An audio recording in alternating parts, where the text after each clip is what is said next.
Hi, it's Dave here from Melbourne SEO and Video, and I've got Rand Fishkin from Moz. For those of you who have been in the SEO space for any length of time, you would have come across Moz. Very well respected in the community, and very excited to have this interview to get a little bit of insight. Thanks for Great to taking be the here, time. Dave. No, thanks for having me. I'd like to actually start to talk about, I know how the SEO industry's changed pretty heavily. Yeah. And I'm just wondering what you see the role of an SEO these days with all the different facets it needs to include. Yeah, I think an SEO is becoming more and more a holistic digital marketer and really a strategist, right? Because it used to be the case that you could focus on SEO as its own channel, just like you focus on email or content or paid search or those kinds of things. But the frustrating part is that SEO is influenced so directly and indirectly by so many of these other channels that if you don't have influence on them, you can't get the full benefit and you can't really do your job most successfully as an SEO. So, you know, to my mind, an SEO has to have their tendrils kind of into and around all of those other spaces. And sometimes that means working with a team. Sometimes that just means taking on a heck of a lot of work. Yeah. And some of those other key areas that stand out for you, obviously social's a big part of it. Social, a big one. I mean, branding is a huge one because what you call your product and your brand name, how your brand gets amplified throughout the web and in the real world, how brand attention gets paid to you, public relations and press, that's a huge part of it. And that's both online press, which can include, you know, bloggers and other kinds of websites, as well as mainstream press. Those are both absolutely critical to the SEO practice.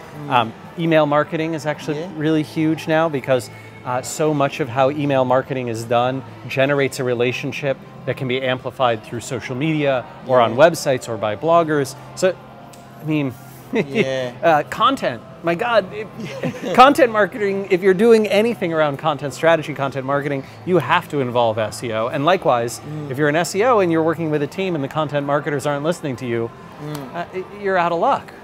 It makes me almost feel like the old sort of baggage that people have around the term SEO now, as they sort of start to let go of that. The phrase SEO might be ready for some retirement. I know you obviously changed to Moz and dropped the SEO phrase. What do you think about that? Is it now like, are they digital strategists as opposed to SEOs, or do you still see? So this is what I've seen. Basically, SEO is still absolutely a practice, right? It is a tactic. However, what SEO is not is a profession or a job title, right? What I'm seeing is, and we've seen this very heavily in the US when you looked at LinkedIn profiles, SEO is in hundreds of thousands of LinkedIn profiles as a skill. It's in almost no one's job title anymore. I think it's down to 3,000 or 4,000 in the US, maybe it's 7,000, but you know, dramatic decline. People say SEO is a skill that I have, it's a tactic I employ, but it's not my job title. My job title is marketing manager, digital strategist, you know, whatever those things might be, chief marketing officer, all of that kind of stuff. And that's because you have to touch so many facets of a business's online presence in order to be successful at SEO. Yeah, and which is when we think about what Moz has done with the rebranding. I mean, you help people do better marketing. I think quite honestly, Moz could still be reasonably called SEO Moz today.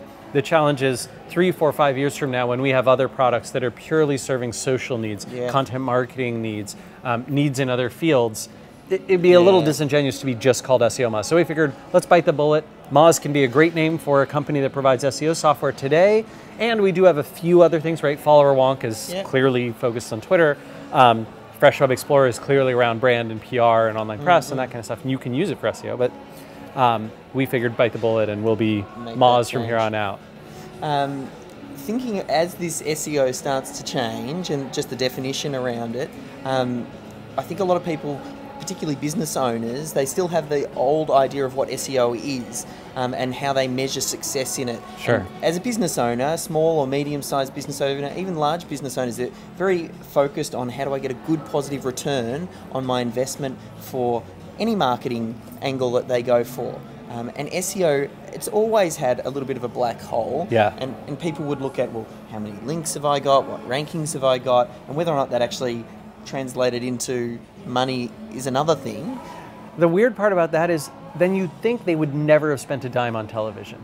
because you can't measure that crap to save your life, yeah. right? I mean, yeah. like, how do you measure radio, television, a print ad? And yet, that's what people did for decades, a century, right? And now they're like, well, I guess I can measure how many search visits I get and what they do on my site, but I can't really measure how many of them return and buy something. And you're like, you're kidding me. You have extraordinary insight compared to all the other advertising you bought.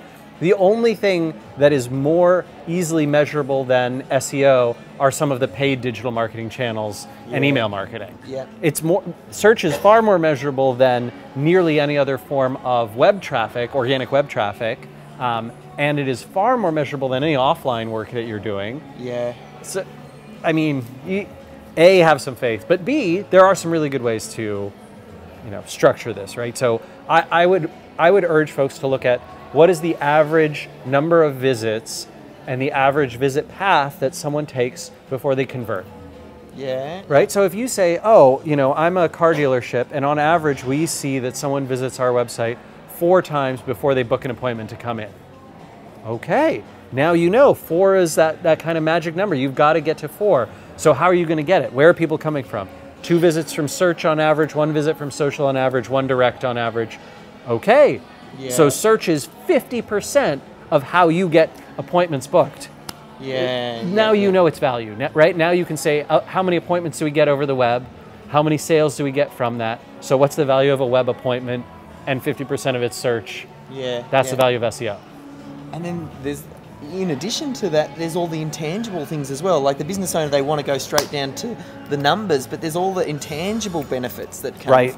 Particularly, I mean, you touched on content marketing early on, and I think Moz does it excellently with Whiteboard Friday.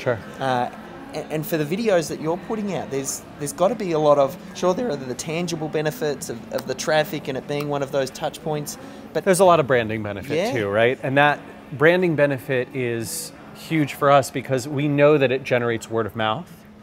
We know that word of mouth generates additional traffic, and we know for us that we have a very long life cycle. So on average, I think it's 7.5 or 8 visits before you take a free trial at Moz.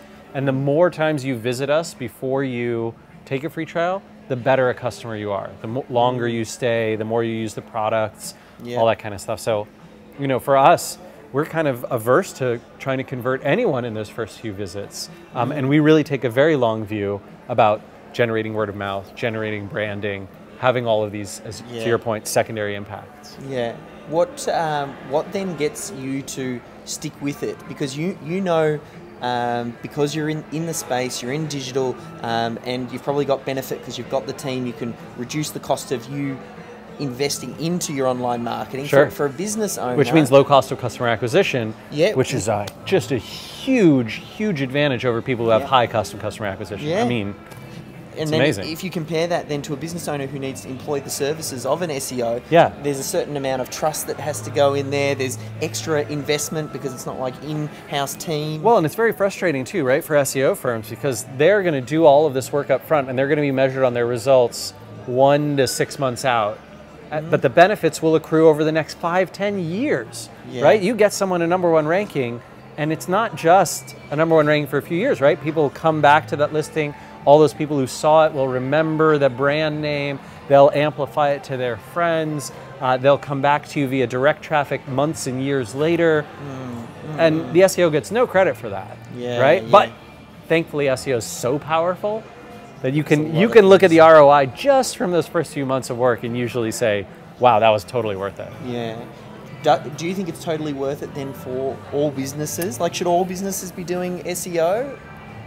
There's almost no business I can imagine that shouldn't be doing SEO, but there might be a few, right? I know some very specialized consultants who are essentially word of mouth only, right? Like there's some, very highly reviewed and rated like CEO coaches. And I could see how they could get away with no website at all. One CEO speaks to another and they recommend them and they're already booked up. They don't need any additional traffic. Word of mouth is good enough for them.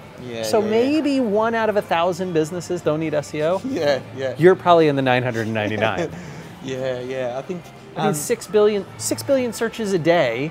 Yeah. Right? Can't ignore that. Next year, it'll be 50% of those on mobile devices. People are looking for what you're offering right now, and they need it right now. And if you're not there, you have no opportunity to convert that traffic. And the trend, obviously, with mobile computing is obviously a huge one. Video is a huge one. Oh my God. You're probably very good at spotting these trends early on. Are there any? Well, I say the video. I'm very good at looking like I spot the trend because I talked about it soon after it came out. Yes, I'm good at that. That's the technique. Yeah. Well, are there any? I didn't think Pinterest was going to take off. I honestly, that was right over my head. Yeah, and I still don't quite. I mean, I'm still weirded out by Snapchat. Yeah, like, I get that maybe I want to have a message disappear right away, but I don't know. It's a little weird. That's because there's no benefit from an SEO perspective. You like to create stuff, leave it, get it indexed. I like it to be transparent. Yeah.